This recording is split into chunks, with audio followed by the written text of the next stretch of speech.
Power begins from within. If you're aware of who you are, if you're aware of what you're good at, what you're not good at, if you're able to see how emotions kind of govern your life, if you can learn what your weaknesses are and how to control them, you can't ever get complete control, but awareness is almost enough. Slowly through this process of knowing who you are and understanding other people and how they operate so you don't make stupid mistakes in life, you can increase that little tiny margin more and more and more, and you will be a person of power. Law number 1 in the 48 Laws of Power is called never outshine the master.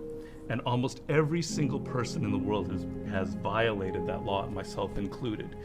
Basically how it works, you're so eager to impress your boss or whomever in your new job that you try so hard that you make him or her feel insecure. Like maybe you're younger and better than they are. And because of that, you're fired, or something bad happens to you and you never know why. Do you think meditation is allowing you to make more interesting connections because of the quiet? Yes, I mean, I'm not going to go too deeply into this. It's a theory of creativity that's not my own, but that I use a lot in Mastery. And basically the idea is that ideas are generated in the unconscious. They're not generated consciously. Your conscious mind is very limited what you can hold in your memory. Right. But unconsciously, in your subconscious, when you're asleep, when you're dreaming, the mind is filled with thousands upon thousands of ideas and things that are there, that are lingering there. And connections are being made all of the time. And occasionally those connections float up to your conscious mind and you have a brilliant idea about how to do something. 1 out of 10 people are like great manipulators. And there just takes one person and they can ruin your life. We were born with this natural talent. Every single person is born with this talent for getting inside the minds of other people. It's something that you're not even aware of. How do they need to conceive of that? To what end are they using that skill to make their own dreams come true? First thing is, you're not aware of this power that you have. You're walking around in life, I'm not critical because I'm the same, sort of sleepwalking. You're inside hearing your own thoughts day in, day out, like a continually, circling loop in your head. And you're not aware of the fact that if you stop that and you look at other people, a world opens up to you. So what's the first component of that world? Nonverbal communication. 95% of what really matters in communication between people is not through words. Words are used to deceive you, to disguise what people are really thinking. What are just a step or two that they can take down that path starting today? The first thing to understand is the most important, and that it is a skill.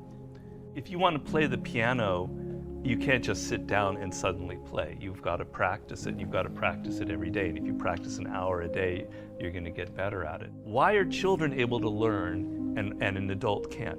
The reason is children don't think that they're superior. They don't think that they already understand the world. They're this small. They're weak. They're defenseless. They have to learn or they're going to die. They have to learn how to speak the language. They have to learn what's going on with their parents, or they're literally going to die.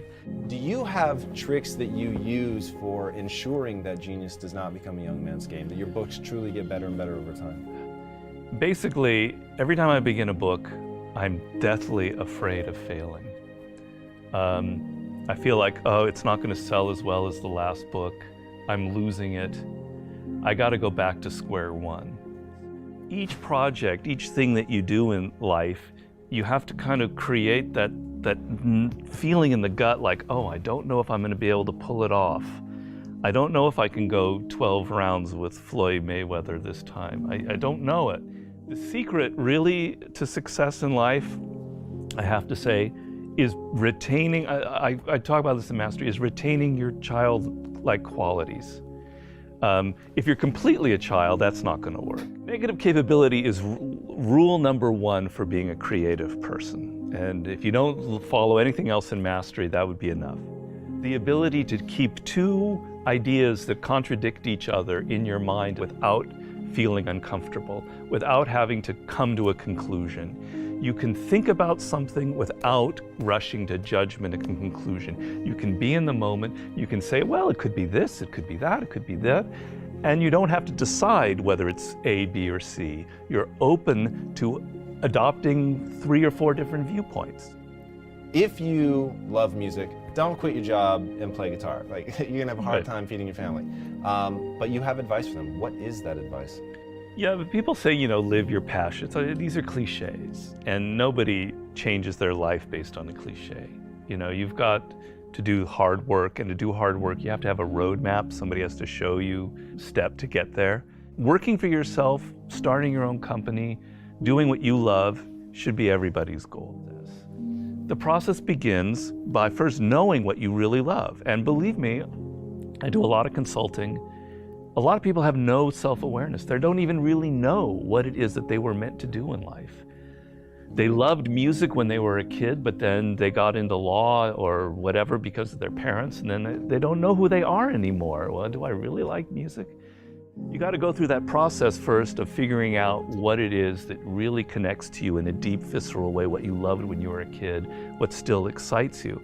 Once you go through that and you understand it and you've got some clarity about it, okay, how do I incorporate that in my life? So if you're 23 years old, it's a little easier. I love music, but I'm not a musician because I've not been practicing it. I just love music. But I have a real good sense of business. I've been studying business and I have an MBA, et cetera. Okay, I've got to now find a way to craft a career that combines my knowledge of business and my love of music. And if I follow that and I do it smart and I plan it out, eventually what starts out with more business than music will end up becoming more creative as I get better and better at it. How do you prepare somebody to survive that initial stage of boredom and pain? Well, pain is great. You've got to embrace pain. Pain is pleasure. You've got to make the connection between the physical and the mental. Well, you know that when you're exercising, when you're running or you're working out or whatever, it hurts, but it leads to something pleasurable. You have to be able to translate that to mental things. And if you make that switch in your mind, it is mind-blowing what can happen to you. Who are the most messed up people in the world? Spoiled kids.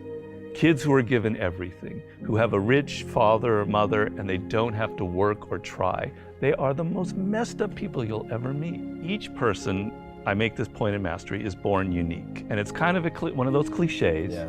But there's science to it. The science is your DNA will never be repeated. The way your brain is wired will never be repeated. Your experiences in life, you're one of a kind.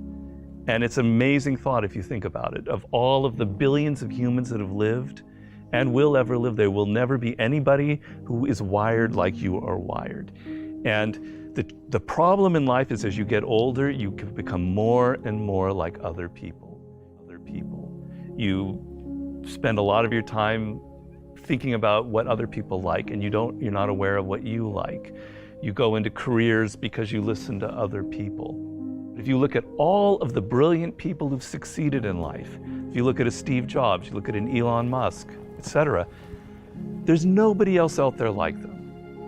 You're never going to be able to pinpoint one other person like them. They are completely unique, and those are the people that end up having power in the world. So if you're going to be able to create that website, that blog, that whatever it is, that startup that is different, that has its own niche and reflects you, something good will happen from it. Control people's perceptions of reality and you control them. It's a great military strategy. Comes from the great Colonel Boyd, who invented what's known as the OODA loop.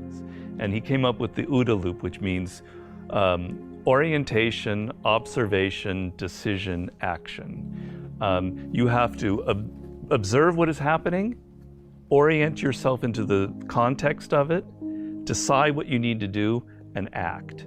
We want to believe that there are shortcuts to success. We want to believe we can take a drug or we can do something that'll make it quick and easy. But the truth is, It takes grit. It takes persistence. So it's hard to understand what could happen to you in 10 years in a visceral gut way of what it means to have failed in life. And to me, failure in life is not having money. It's not realizing your potential. You're 60 years old and you said, I could have been this, and I never did it. That's like the worst thought I think anybody can have. And you don't think about it in the moment because your life is okay, but you've got to wake up and understand that there's an urgency here, and that if you're not practicing something now, if you're not aware, if you don't have a path towards something better, you're rotting on the vine, and that day of reckoning will come at some point, and it will be painful. You're not going to feel it suddenly, it'll be slow, but it'll come and it won't be good. Just being aware that you now have a plan is enough to lift you out of that depression. Okay, I'm working at Burger King, but I know I'm going to get to this community college and get a degree here after I save enough money. Having a goal is like, will change you completely from being depressed or not taking care of yourself to being energized and moving in the right direction.